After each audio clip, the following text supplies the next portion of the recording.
the place that they took us? Santiago. Santiago de Estero. One of those places in the movie, man, you drive this long road in the desert and stuff, there's nothing. And then suddenly you come over here. Here's this place. They took us there, and we were actually talking to each other before the game. I said, boys, they're taking us here. And it was warm and tough. We couldn't get outside the hotel. It was actually not the match on a Saturday that intimidated us there. It was actually, you couldn't even breathe when you went outside the hotel. It was something that we weren't used to. It was Varame, bro, 44 degrees. Heaven is nothing. Santiago de Estero was 44 degrees, 6 o'clock in the afternoon. And it was humidity like Durban. Yeah.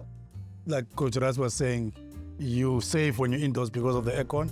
The moment you step out, I remember this one time, we were in a meeting, and then it was like this heat wave that keeps on coming through the...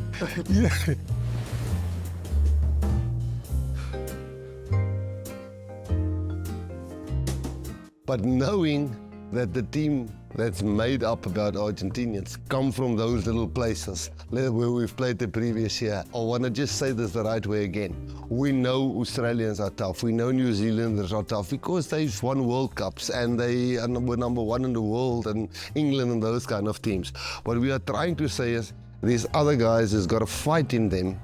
And we just know Argentinian coach is great. Argentinian players are playing now like a lot of our players all over the world. I mean, they don't play in the Super Rugby competition. They play in French leagues.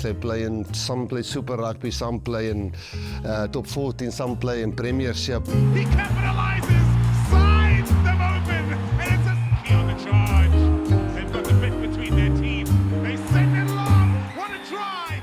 And the amount of knowledge that they're going to bring back to Contepomi, who is a brilliant coach. Buenos Aires we know well, and we've played and coached here a lot, but it doesn't make it easier.